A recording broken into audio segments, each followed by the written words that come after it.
Hello dear student, myself Ravindra Dwivedi, mentor of toppers at Gyankalp. बच्चों, JEE advance का physics का paper 1 का question है ये। और ये क्वेश्चन का जो लैंग्वेज है वो थोड़ा सा लेंदी वे में लिखा हुआ था, बट मैंने उसको जो मेन पॉइंट्स हैं क्वेश्चंस के वो मैंने इसमें मेंशन कर दिए हैं। क्वेश्चन ये है कि एक जार है, एक बीकर है और उसमें 2 लिक्विड्स भरे गए हैं, इमिसिबल लिक्विड्स हैं।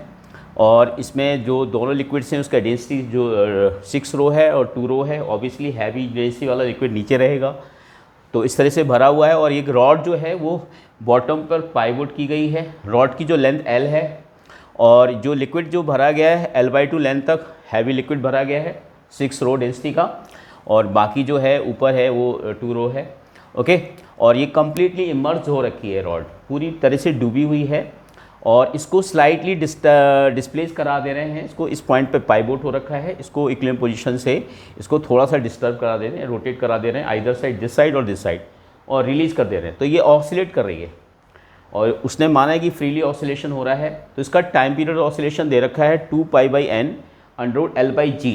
तो n की वैल्यू बताना है, ये न्यूमेरिकल वैल्यू बेस्ड क्वेश्चन है। तो इसको देखते हैं करते कैसे हैं।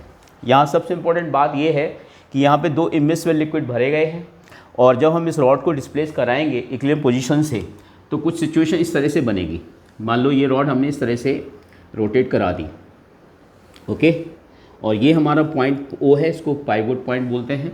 इनिशियल पोजीशन रॉड की ये है, फाइनल पोजीशन ये। अब आप ध्यान से देखिएगा कि यहाँ पर जो ये रॉड है, अब ये पूरा तरह से जो डूबी हुई है रॉड, जिसमें इसका हाफ पोर्शन जो है वो इसके साथ इसमें है, ये 6 रो की डेंसिटी में है, और ये जो है ये 2 रो की डेंसिटी में है। और रॉड की डेंसिटी इसने रो कह रखा है, तो इसको मैंने मान लिया ये थीटा एंगल पे रोटेट कराई दी गई है। तो अगर मैं मान लो सपोज करें ये पॉइंट यहाँ आ जाएगा, थोड़ा सा ऊपर की साइड निकल जाएगा, लेकिन ऑलमोस्ट एंगल स्मॉल होता है, तो इसको हम L/2 ही मानेंगे। हालांकि L/2 से थोड़ा सा ज़्यादा हो जाएगी लेंथ, है ना, बट ये देखा जाए तो ये थोड़ा एंगल स्मॉल होने के जिसको हम ऑलमोस्ट L/2 मान सकते हैं। ठीक है, तो इसका जो इस पॉइंट को मान लेते हैं हम, सपोज करिए O, इसको पॉइंट को B, इसको मान लो A मान लेते हैं, इसको आप B मान लेते हैं। ठीक है, चलो, तो ये है। अब आप देखो ना, OA पोर्शन जो है वो 6 रो की डेंसिटी में है। इसका जो डेंसिटी है वो 6 रो है, हैवी लिक्विड की डेंसिटी, और इसकी डेंसिटी 2 रो है। तो यहाँ पर जो बुआंसी फोर्स लगेगा, एक्चुअली देखा जाए तो बुआंसी फोर्स जो होगा वो टॉर्क देगा पॉइंट O के अबाउट। तो इस पार्ट OA पार्ट में जो इमर्ज पार्ट है जो 6 रो में है, इसका बुआंसी फोर्स को मैं V1 मान रहा हूँ। और जो AB पार्ट है जो 2 रो की लिक्विड्स में है, इसका जो सेंटर पॉइंट होगा ये, इसका सेंटर पॉइंट मान लेते हैं, इसका सेंटर पॉइंट वो C1 मान लेते हैं, इसका सेंटर पॉइंट C2 मान लेते हैं।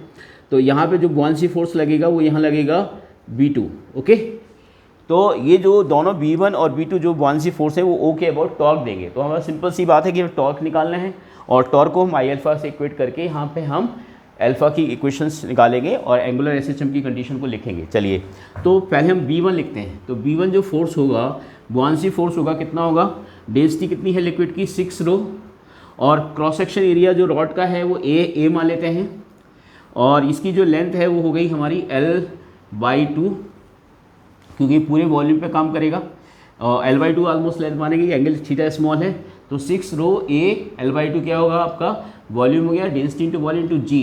ये बुआंसी फोर्स हो गया V1, और ये वाले जो बुआंसी फोर्स होगा V2 वो हो जाएगा ट्वाइस रो, और एरिया क्रॉस सेक्शन A ही मानना है, योर रॉड यूनिफॉर्म है, और इसका जो लेंथ होगा इसकी भी लेंथ L/2 होगा इंटू G।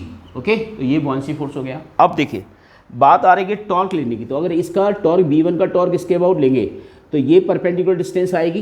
तो अगर आप देखो तो ये वाली डिस्टेंस कितनी होगी, ये L/4 हो जाएगा, ये L/4 हो जाएगा, और ये वाली जो डिस्टेंस होगी यहाँ से ये वाली, ये हो जाएगी आपके L/4 प्लस ये L/4 प्लस, और ये वाली डिस्टेंस हो जाएगी यहाँ से देखा जाए तो L/2 है, और L/4 और ऐड हो जाएगा, तो L/2 प्लस L/4 हो जाएगा, यानी कि 3L/4 हो जाएगा। ओके, ये वाली। तो अब हम देखेंगे ये जो टॉर्क लगेगा इसके अबाउट, V1 का जो टॉर्क आएगा इस पॉइंट O के अबाउट, तो जो ओवरऑल टॉर्क लिख रहे हैं, तो टॉर्क रिस्टोरिंग होगा, इसलिए माइनस आगे लगा देते हैं। तो हो जाएगा V1 इंटू परपेंडिकुलर डिस्टेंस जो बनेगी वो ये बनेगी, ये बनेगी L/4 साइन थीटा। चेक कर लीजिए इस वाले ट्राइंगल में ये L/4 है और ये हमारा थीटा एंगल है, तो ये बन जाएगा L/4 साइन थीटा। ओके, ये टॉर्क हो गया, B1 का टॉर्क हो गया। ओके बोल, अब इसका टॉर्क देखते हैं, B2 का टॉर्क। इससे ये परपेंडिकुलर डिस्टेंस जो होगी वो देखनी पड़ेगी। तो हो जाएगा माइनस क्यों लगाया, क्यों रिस्टोरिंग नेचर का टॉर्क होगा। वापस हम रॉड को छोड़ेंगे तो ये वापस अपनी पॉइंट की ओर, पोजीशन की ओर आ जाएगी, इसलिए इसको माइनस दिया गया है। ओके, तो ये होगा B2 इंटू ये हो जाएगा 3L/4 साइन थीटा। तो अब हम इसमें B1 B2 की वैल्यू पुट कर देते हैं, तो ये आ जाएगा -6 rho A L/2 G into L/4 sine theta, और ये हो जाएगा आपका twice rho A L/2 G into 3L/4 sine theta. अब जरा इसको सिंप्लीफाई कर लेते हैं, तो ये बन जाएगा इसमें हो जाएगा 6 रो, और ये हो जाएगा A² AL² by 8 sine theta.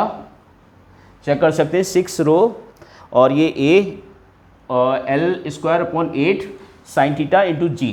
Okay, G भी आएगा। इसको सॉल्व करते हैं तो क्या आएगा वैल्यू, ये आएगा twice rho A L² by 8 into sine theta into G। Okay, तो ये एक्सप्रेशन बना। अब ओवरऑल देखिए इसमें कॉमन क्या मिल रहा है, तो जो नेट टॉर्क का जो एक्सप्रेशन होगा इसमें आएगा रो A L² बाई 8 G, और यहाँ से आएगा आपका साइन थीटा भी आएगा इसमें, साइन थीटा, और इसमें आएगा आपका यहाँ से वैल्यू आ जाएगी 6 और ये 8 हो जाएगा, ये भी 8 आएगा, 6 रो और ट्वाइस रो, तो ये 8 हो जाएगा, 8 से 8 कैंसिल आउट हो जाएगा, तो रो A L² G sine theta ये वैल्यू आ गया।